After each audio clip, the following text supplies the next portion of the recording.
Hello everyone, welcome to YouTube channel RPSC bio academy.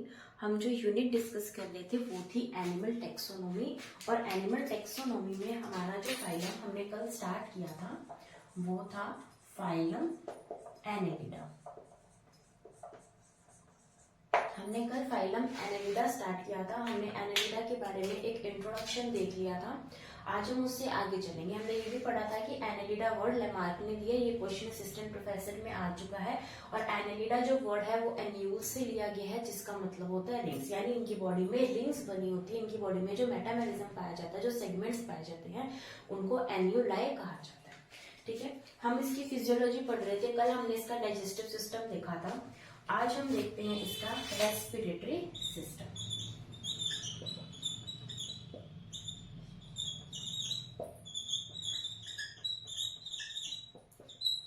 कल जब हम लोकोमोटरी ऑर्गन्स पढ़ रहे थे तो हमने निरीज का लोकोमोटरी ऑर्गन जो है वो बताया था पैरापोडिया। और हमने ये चीज भी डिस्कस की थी कि जो पैरापोडिया है वो निरीज का लोकोमोटरी ऑर्गन होने के साथ साथ इसकी रेस्पिरेशन में भी हेल्प करता है। यानी कुछ एनिमल्स के अंदर जो पैरापोडिया प्रेजेंट होते हैं वो पैरापोडिया रेस्पिरेशन में भी हेल्प करते हैं। उसके अलावा यहाँ पर जो रेस्पिरेशन है वो जनरल बॉडी सरफेस से भी होता है। और इसका अगर हम एग्जाम्पल की बात करें तो वो आएगा अर्थवॉर्म। यानी अर्थवॉर्म के पास कोई भी स्पेशलाइज्ड रेस्पिरेटरी ऑर्गन्स प्रेजेंट नहीं है। अर्थवॉर्म अगर रेस्पिरेशन करेगा तो वो करेगा थ्रू जनरल बॉडी सरफेस। जब हमने अर्थवॉर्म का हैबिटेट के बारे में भी बात की थी तब भी हमने कहा था कि अर्थवॉर्म का जो हैबिटेट है वो है मॉइस्ट सॉइल। यहाँ पर मॉइस्चर की क्यों जरूरत है? यहाँ पर इसकी क्योंकि इसको रेस्पिरेशन करने के लिए इसकी जो बॉडी है उसके ऊपर एक मॉइस्ट लेयर का होना बहुत जरूरी है। इसके बिना वो एक रेस्पिरेशन नहीं कर पाएगा। ठीक है, अगर हम ये अर्थवॉर्म की अगर हम बॉडी बनाएं, अगर इस तरीके से अर्थवॉर्म के सेगमेंट्स बने हुए हैं तो इसके ऊपर एक क्यूटिकल की लेयर, एक मॉइस्ट लेयर प्रेजेंट होगी। इस मॉइस्ट लेयर के बिना यहाँ पर रेस्पिरेशन नहीं हो सकता। ये मॉइस्ट लेयर यहाँ पर रिक्वायर्ड है। यहाँ से ही CO2 डिसॉल्व होकर बाहर जाएगी और ऑक्सीजन भी यहीं से डिसॉल्व होकर इसके अंदर आएगी। तो ये लेयर का होना बहुत जरूरी है। अब क्वेश्चन किस तरीके से आ जाता है कि अगर अर्थवॉर्म को एक मखमल के कपड़े से रगड़ दिया जाए तो क्या होगा? अगर इसको एक मखमल के कपड़े से रगड़ दिया जाए तो इसका सारा मॉइस्चर वहां पर एब्जॉर्ब हो जाएगा और ये बिल्कुल ही ड्राई हो जाएगा। अगर ये ड्राई हो गया तो फिर ये रेस्पिरेशन नहीं कर पाएगा, क्योंकि रेस्पिरेशन इस मॉइस्चर से ही हो रहा था। तो रेस्पिरेशन नहीं हो पाएगा तो वो मर जाएगा। ठीक है, इसी तरीके से हमने एक बोला कि मखमल का कपड़ा, ठीक है, मखमल के कपड़े से साफ किया। अगर हम यहाँ पर अल्कोहल डाल दें तो भी यही चीज होगी। अल्कोहल डालने से भी यही होगा कि इसकी जो मॉइस्चर है वो हट जाएगा। तो क्वेश्चन इस तरीके से भी आ सकता है कि अगर हम उसको अल्कोहल से धो दें, अगर अर्थवॉर्म को अल्कोहल से धो दें तो क्या होगा? तो वो मर जाएगा। क्यों? क्योंकि उसका रेस्पिरेटरी सिस्टम ही बंद हो जाएगा। ठीक है, उसके बाद हम पढ़ते हैं इसका सर्कुलेटरी सिस्टम।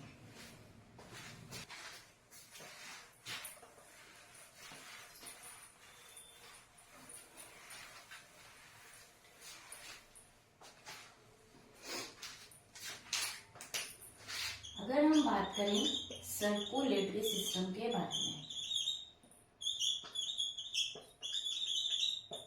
हमने अभी तक सर्कुलेटरी सिस्टम को एब्सेंट ही माना था। अभी तक कि हमने जितने भी फाइलम पढ़े हैं उन सब में हमने यही बोला है कि सर्कुलेटरी सिस्टम यहाँ प्रेजेंट नहीं है।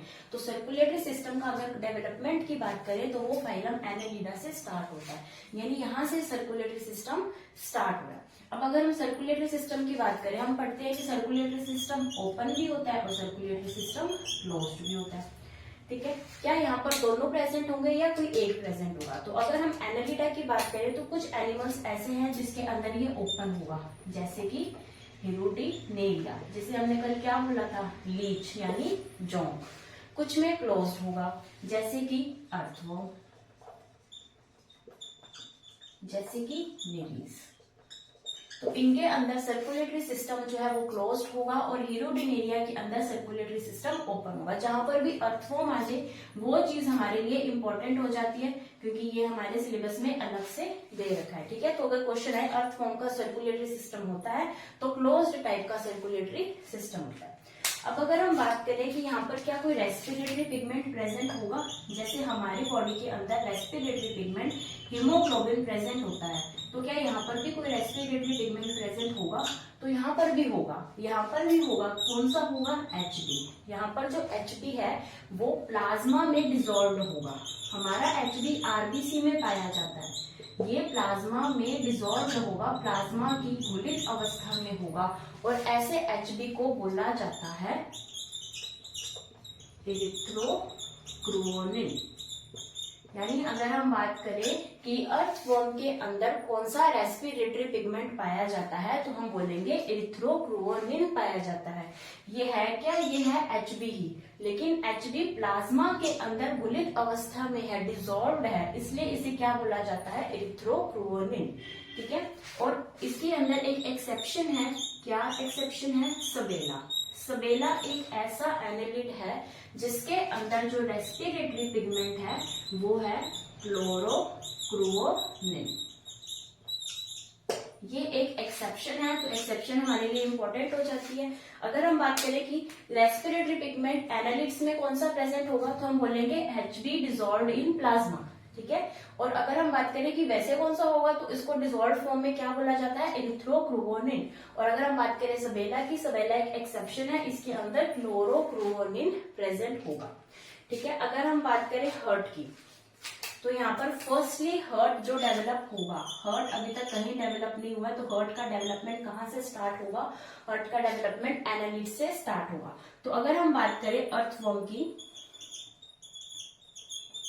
तो अर्थवॉर्म के अंदर जो है ब्लड ग्लैंड्स प्रेजेंट होते हैं, यानी ब्लड को बनाने के लिए जो ग्लैंड्स पाए जाते हैं उसे बोला जाता है ब्लड ग्लैंड्स।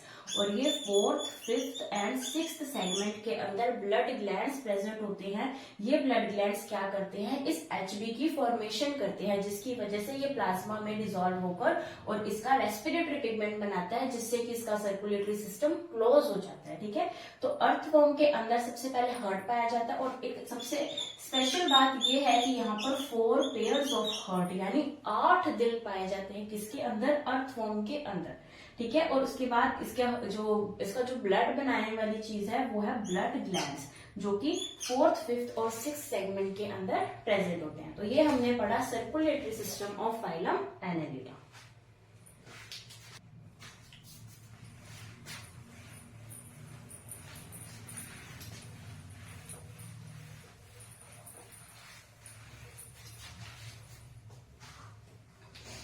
अब हम बात करते हैं एक्सक्रीटरी सिस्टम की।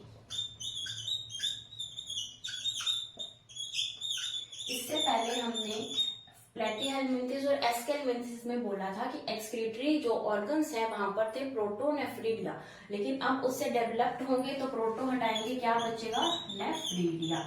यानी यहाँ पर क्या प्रेजेंट है? नेफ्रिडिया प्रेजेंट है। और जो यहाँ पर नेफ्रिडिया है ये काम करेंगे ऑस्मोरेगुलेशन का भी प्लस एक्सक्रीशन का भी। तो ये दोनों काम करेंगे, ऑस्मोरेगुलेशन एंड एक्सक्रीशन। एक्सक्रीशन होता है नाइट्रोजनस वेस्ट को बॉडी से बाहर निकालना। ऑस्मोरेगुलेशन को अगर जनरल वे में बोले तो एक्सेस वाटर को बॉडी से बाहर निकालना, इसे बोला जाता है ऑस्मोरेगुलेशन। ठीक है, तो नेफ्रीडिया के अंदर नेफ्रीडिया दोनों काम करेगा, ऑस्मोरेगुलेशन भी करेगा और एक्सक्रीशन भी करेगा। तो अगर हम बात करें कि ये फिर अमोनोटैलिक है या यूरियोटैलिक है या यूरिकोटैलिक है, तो हम बात करें कि ये अमोनोटैलिक भी हो सकते हैं प्लस यूरियोटैलिक भी हो सकते हैं। तो ये एनिमल्स दोनों तरीके के हो सकते हैं, अमोनोटैलिक भी और यूरियोटैलिक भी। ठीक है, अगर हम बात करें अर्थवॉर्म की, तो अर्थवॉर्म के अंदर जो नेफ्रीडिया है वो 3 तरीके के नेफ्रीडिया प्रेजेंट होते हैं। नेफ्रीडिया 3 टाइप्स के प्रेजेंट होते हैं।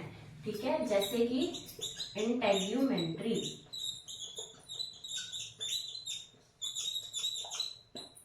Pharyngeal and septal. तो ये 3 तरीके के नेफ्रीडिया प्रेजेंट होते हैं अर्थवॉर्म के अंदर।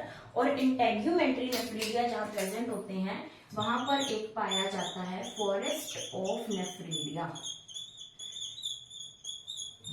फॉरेस्ट ऑफ नेफ्रीडिया अगर हम बोले तो कहाँ पाया जाता है, वो पाया जाता है अर्थवॉर्म के अंदर। और ये स्पेशलाइज्ड अगर स्ट्रक्चर बोले तो कहाँ पर, क्लाइटेलम के अंदर। और क्लाइटेलम के सेगमेंट्स कौन से हैं, 14, 15 and 16 segment of earthworm. Clitellum क्या चीज है, क्लाइटेलम वो चीज है जब फर्टिलाइजेशन जब होने लगता है तो अर्थवॉर्म के अंदर जो है कोकून की फॉर्मेशन होती है, और कोकून की फॉर्मेशन क्लाइटेलम से ही होती है, क्योंकि यहाँ पर जो फर्टिलाइजेशन होगा वो इंटरनल फर्टिलाइजेशन होगा, और उस फर्टिलाइजेशन के लिए जो कोकून बनता है वो कोकून बनेगा क्लाइटेलम।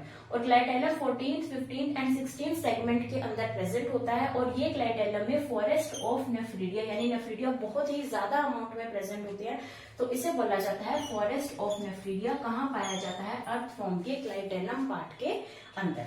ठीक है, अगर हम बात करें लीच यानी हेरुडिनेरिया, हेरुडिनेरिया के अंदर 17 पेयर्स प्रेजेंट होते हैं, किसके, नेफ्रीडिया के। 17 पेयर्स ऑफ नेफ्रीडिया यहाँ पर प्रेजेंट होंगे, और अगर हम यहाँ बोले तो यहाँ पर प्रेजेंट होगा नेफ्रोमिक्सिया। नेफ्रोमिक्सिया एक स्ट्रक्चर है जो कि हेरुडिनेरिया के अंदर पाई जाती है। ये नेफ्रोमिक्सिया का क्या काम है, इसका काम है एक्सक्रीशन के अंदर हेल्प करना प्लस रिप्रोडक्शन के अंदर हेल्प करना। तो इसके ये दो काम है, और इससे जो है वो क्वेश्चन आ चुका है असिस्टेंट प्रोफेसर में। ठीक है, यहाँ से क्वेश्चन आया था कि नेफ्रोमिक्सिया का क्या काम है, तो वो एक्सक्रीशन में भी हेल्प करता है, वो रिप्रोडक्शन में भी हेल्प करता है, तो इसके ये दो काम थे। तो ये हमने पढ़ा excretory system of phylum Annelida, यहाँ पर नेफ्रीडिया प्रेजेंट होती है। ये ऑस्मो रेगुलेशन का काम भी करेंगे, एक्सक्रीशन का काम भी करेंगे, ये मोनोटैलिक भी होते हैं, ये यूरियोटैलिक भी हो सकते हैं। अर्थवॉर्म के अंदर नेफ्रीडिया 3 टाइप्स के होते हैं, इंटेग्यूमेंट्री, फेरिंजियल एंड सेप्टल। ठीक है, और यहाँ पर फॉरेस्ट ऑफ नेफ्रीडिया पाया जाता है क्लाइटेलम पार्ट में यानी 14, 15 एंड 16 सेगमेंट में। उसके बाद हम बात करें हेरुडिनेरिया, हेरुडिनेरिया यानी लीच, लीच में 17 पेयर्स ऑफ नेफ्रीडिया पाए जाते हैं। इसके अंदर नेफ्रोमिक्सिया प्रेजेंट होता है। नेफ्रोमिक्सिया एक ऐसे स्ट्रक्चर है जो एक्सक्रीशन के साथ साथ रिप्रोडक्शन में भी हेल्प करता है, और ये क्वेश्चन भी आ चुका है। ठीक है,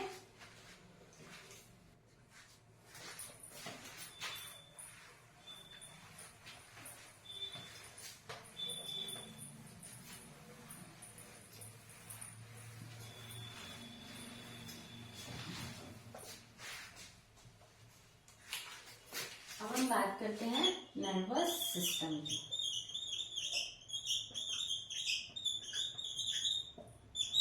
नर्वस सिस्टम कैसा होता है, तो अगर हम फाइलम एनालिडा की बात करें तो यहाँ पर नर्वस सिस्टम में एक तो नर्व रिंग प्रेजेंट होगी, नर्व रिंग के साथ साथ प्रेजेंट होगी नर्व कोड, कौन सी, वेंट्रल नर्व कोड। अगर हम हमारी यानी ह्यूमन बींग्स की बात करें तो हमारी नर्व कोड बैक साइड में यानी हमारी नर्व कोड जो है वो डोर्सल है, लेकिन यहाँ पर हमारी जो नर्व कोड है, यहाँ पर जो एनालिड्स की नर्व कोड है वो कैसी होती है, वो होती है वेंट्रल। हमारी जो नर्व कोड होती है वो होती है होलो, और ये जो नर्व कोड होती है ये होती है सॉलिड, प्लस ये कैसी होती है, डबल, यानी एक तो डबल होगी और एक सॉलिड होगी, लेकिन हमारी कैसी होती है, हमारी होलो होती है, और ये वेंट्रल साइड में पाई जाती है, हमारी डोर्सल साइड में पाई जाती है। और यहाँ पर क्या प्रेजेंट होगा, नर्व रिंग भी प्रेजेंट होगी। ठीक है, उसके बाद अगर हम बात करें रिप्रोडक्शन की, कि इनके अंदर रिप्रोडक्शन किस तरीके से होता है, ये एनिमल्स कैसे होते हैं। अगर हम बात करें क्या ये एनिमल्स यूनिसेक्सुअल होते हैं या फिर ये एनिमल्स बाइसेक्सुअल होते हैं, तो कुछ ऐसे एनिमल्स हैं जो यूनिसेक्सुअल हैं, कुछ ऐसे हैं जो बाइसेक्सुअल हैं। अगर हम बात करें नीरीज की, तो नीरीज कैसा है, यूनिसेक्सुअल। अगर हम बात करें अर्थवॉर्म की, तो अर्थवॉर्म कैसा है, बाइसेक्सुअल। तो यहाँ पर इंटरनल फर्टिलाइजेशन होगी या एक्सटर्नल फर्टिलाइजेशन, ये भी डिपेंड करेगा। जैसे नीरीज है, नीरीज में होगी इंटरनल फर्टिलाइजेशन और अर्थवॉर्म में होगी एक्सटर्नल फर्टिलाइजेशन। अभी मैंने अर्थवॉर्म में इंटरनल बोल दिया था, लेकिन यहाँ पर एक्सटर्नल फर्टिलाइजेशन ही होती है, और होगी कहाँ पर, कोकून के अंदर। कोकून कहाँ बनेगा, कोकून बनेगा क्लाइटेलम में, और क्लाइटेलम कौन से सेगमेंट में प्रेजेंट है, 14, 15 एंड 16 सेगमेंट में क्लाइटेलम प्रेजेंट है, जो कि कोकून बनाएगा, और इस कोकून से होगी फर्टिलाइजेशन, कौन सी, एक्सटर्नल फर्टिलाइजेशन। ठीक है, उसके बाद हम बात करें कि यहाँ पर कितनी टेस्टिस हैं, कितनी ओवरीज प्रेजेंट है, तो हम इसको स्पेशलाइज्ड अर्थवॉर्म के साथ लेकर चलते हैं। तो अर्थवॉर्म के अंदर 2 पेयर तो होती है टेस्टिस एंड 1 पेयर होती है ovary. 2 pair of testis and 1 pair of ovary. और अगर हम बात करें क्वेश्चन की, तो क्वेश्चन आ चुका है यहाँ से द अर्थवॉर्म में कितनी ओवरीज प्रेजेंट होती हैं, तो 1 पेयर ऑफ ओवरी प्रेजेंट होती है। ये क्वेश्चन ग्रेड 1 2011 में आ चुका है। ठीक है, तो हमारे लिए ये चीज इंपॉर्टेंट हो जाती है। अर्थवॉर्म में 2 pair of testis 1 pair of ovary present होती है। रिप्रोडक्शन की बात करें तो एनिमल्स यूनिसेक्सुअल भी हो सकते हैं, जैसे कि नीरीज, इनमें इंटरनल फर्टिलाइजेशन पाया जाएगा। बाइसेक्सुअल भी हो सकते हैं, जैसे कि अर्थवॉर्म, इनमें एक्सटर्नल फर्टिलाइजेशन पाया जाएगा। और होगा कहाँ पर, कोकून में। कोकून कहाँ से बनेगा, क्लाइटेलम में। क्लाइटेलम कौन से सेगमेंट्स में प्रेजेंट है, 14, 15 एंड 16 सेगमेंट्स के अंदर। नर्वस सिस्टम की बात करें तो nerve ring plus ventral nerve cord present होगी, और ये नर्व कॉर्ड जो है ये सॉलिड होगी और डबल होगी।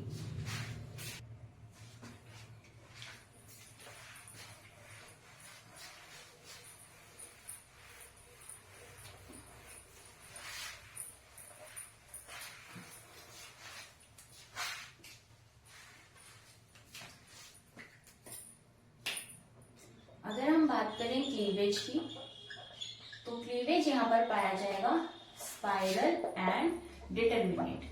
प्रोटोस्टॉम्स में स्पाइरल एंड डिटरमिनेट क्लीवेज ही पाया जाता है, और ये हम पढ़ने वाले हैं जब हम डेवलपमेंटल बायोलॉजी पढ़ेंगे। ठीक है, उसके बाद हम देखते हैं डेवलपमेंट। क्या डेवलपमेंट डायरेक्ट होगी या इनडायरेक्ट होगी।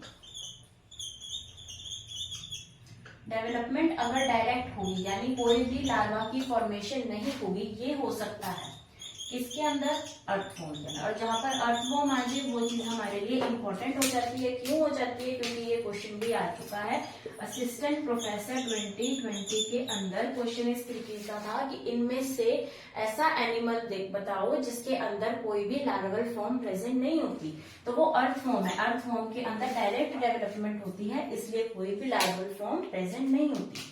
अगर हम बात करें इनडायरेक्ट डेवलपमेंट की, इनडायरेक्ट डेवलपमेंट भी पाया जाता है। इनडायरेक्ट डेवलपमेंट पाया जाएगा नीडीज के अंदर, और यहाँ पर जो लार्वा बनेगा वो लार्वा बनेगा, बहुत ही इंपॉर्टेंट लार्वा है, ट्रोकोफोर लार्वा। ये लार्वा बनेगा यहाँ पर।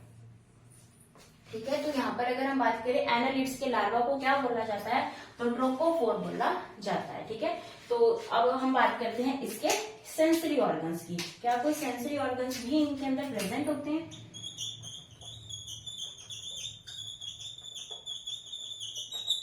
सेंसरी ऑर्गन्स क्या होते हैं, सेंसरी जैसे हमारे लिए आईज हमारी सेंसरी ऑर्गन्स है, ईयर सेंसरी ऑर्गन्स है, हमारी स्किन भी एक सेंसरी ऑर्गन है।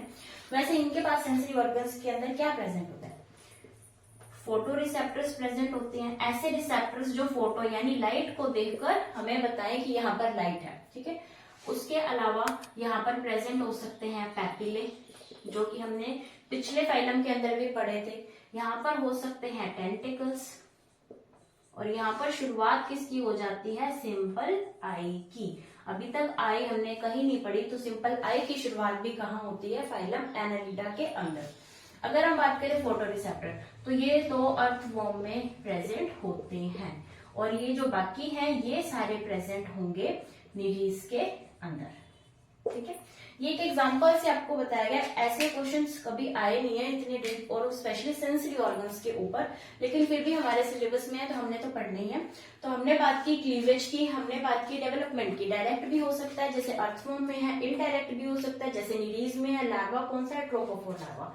सेंसरी ऑर्गन्स प्रेजेंट हो सकते हैं जैसे कि फोटो रिसेप्टर्स अर्थवॉर्म के अंदर, पैपिले है, टेंटिकल्स है, सिंपल आई है जैसे कि नीडीज के अंदर। ठीक है, अब हम पढ़ते हैं क्लासिफिकेशन ऑफ फाइलम एनालिडा।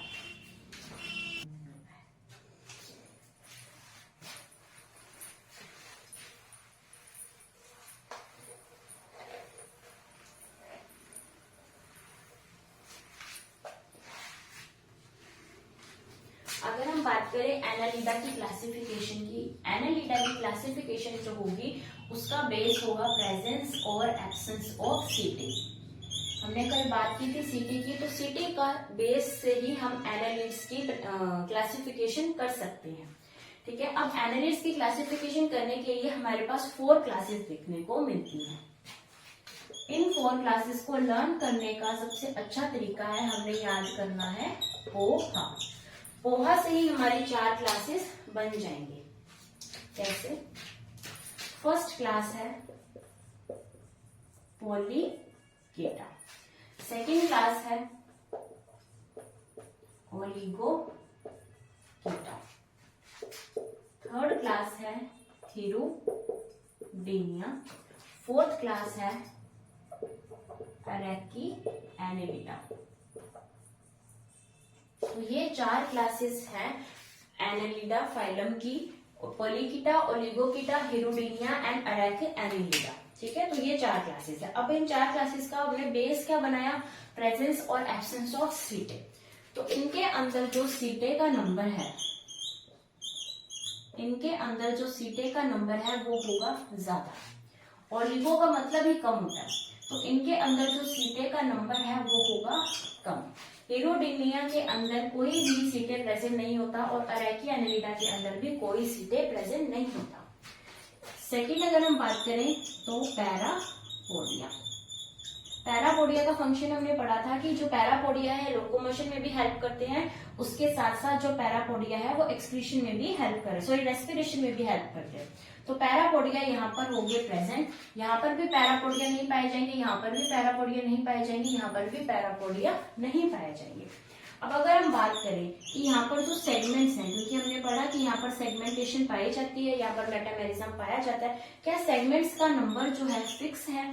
तो यहाँ पर सेगमेंट्स का नंबर फिक्स नहीं है, यहाँ पर भी सेगमेंट्स का नंबर फिक्स नहीं है, लेकिन हिरुडीनिया के अंदर सेगमेंट्स का नंबर फिक्स है। और कितनी सेगमेंट्स यहाँ पर पाई जाती है? अगर हम लीच की बात करें तो 33 सेगमेंट्स, ये फिक्स है। लीच कोई भी हो उसके अंदर 33 सेगमेंट्स ही पाए जाएंगे।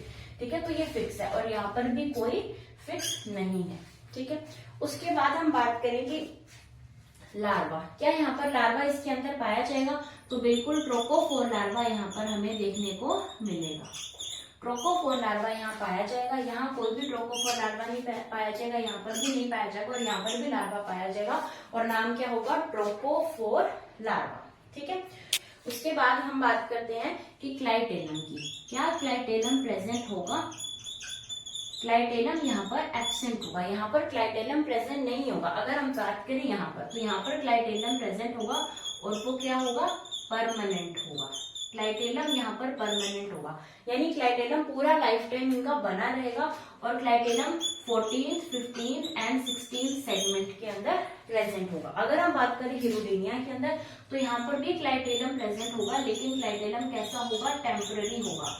और क्लाइटेलम टेम्पररी होने के साथ साथ यहाँ पर 9, 10 और 11 सेगमेंट के अंदर प्रेजेंट होगा और यहाँ पर क्लाइटेलम एब्सेंट होगा। ठीक है, तो अगर हम बात करें इनकी क्लासेस की, तो हमने याद क्या रखना है? कोआ, यानी पॉलीकेटा, ओलिगोकेटा, हिरुडीनिया एंड अरेकिएनेलिडा। सीटे का नंबर ज्यादा कम नहीं है, यहाँ पर भी प्रेजेंट नहीं है। पैरापोडिया यहाँ प्रेजेंट है, नहीं है, यहाँ पर भी प्रेजेंट नहीं है, यहाँ पर भी प्रेजेंट नहीं है। सेगमेंट्स का नंबर फिक्स, यहाँ पर नहीं होगा, यहाँ पर नहीं होगा, यहाँ पर फिक्स होगा। और कितने सेगमेंट्स होंगे? 33 सेगमेंट्स। यहाँ पर नेफ्रीडिया का नंबर भी फिक्स था, 17 पेयर्स ऑफ नेफ्रीडिया, और यहाँ पर भी प्रेजेंट नहीं होंगे। उसके बाद हम बात करें ट्रोकोफोर लार्वा, यहाँ प्रेजेंट होगा, यहाँ पर भी कोई मतलब यहाँ पर तो डेवलपमेंट कौन सी होगी? Direct development. यहाँ पर भी डायरेक्ट डेवलपमेंट, यहाँ पर इनडायरेक्ट, क्योंकि लार्वा प्रेजेंट है। उसके बाद हम बात करें क्लाइटेलम की, तो क्लाइटेलम यहाँ पर एब्सेंट होगा, यहाँ पर क्लाइटेलम प्रेजेंट होगा ओलिगोकेटा के अंदर और यहाँ पर परमानेंट होगा। तो क्या हम इसके कैरेक्टर देख के ये बता सकते हैं कि अर्थवॉर्म इसके अंदर आएगा? क्योंकि अर्थवॉर्म के अंदर ही हमने ये सारी चीजें पढ़ी है। हमने पढ़ा वहां पर सीटे प्रेजेंट होते हैं, वहां पर पैरापोडिया एब्सेंट होते हैं, सेगमेंट्स का नंबर कोई फिक्स नहीं होता और वहां पर डायरेक्ट डेवलपमेंट होती है और जो क्लाइटेलम है वो यहाँ पर परमानेंट होगा और 14, 15, 16 सेगमेंट में होगा। तो हमने इसका एक एग्जाम्पल तो उसके कैरेक्टर्स देख के बता दिया कि यहाँ पर आएगा अर्थवॉर्म। तो क्या हम इसको देखकर भी एक एग्जाम्पल बता सकते हैं? इसको देखकर एग्जाम्पल हम बता सकते हैं नीरिस, क्योंकि नीरिस में सीटे भी प्रेजेंट था, नीरिस में पैरापोडिया भी प्रेजेंट था, यहाँ पर नंबर फिक्स नहीं था, यहाँ पर लार्वा बन रहा था ट्रोकोफोर लार्वा और क्लाइटेलम यहाँ पर नहीं था। तो इसको देख के हमने एग्जाम्पल बना दिया नीरिस, और इसके अंदर तो आएंगी ही सारी की सारी लीच। ठीक है, बाकी हम अभी एग्जाम्पल्स पढ़ेंगे तो उसके अंदर हम देखेंगे सारे। तो इसके बेस पर ही हम कुछ तो नाम बता पा रहे हैं कि अगर पूछा जाए कि अर्थवॉर्म की क्लास कौन सी है तो ओलिगोकीटा है। ठीक है, अब हम चलते हैं, अब कुछ स्पेशल कैरेक्टर्स इस क्लास के अंदर है, अभी हम उसको डिस्कस करते हैं।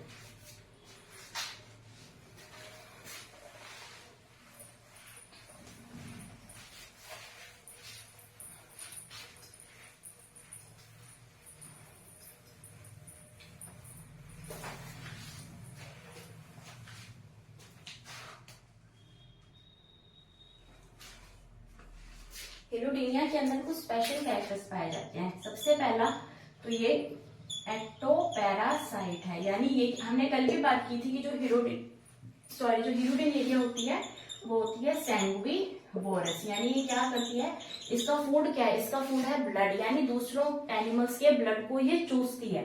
ठीक है, तो उसके ऊपर प्रेजेंट होगी एक्टोपैरासाइट के रूप में, यानी उनकी बॉडी के ऊपर प्रेजेंट होगी, तो ये कैसे होंगे, सैंग्विवोरस। ठीक है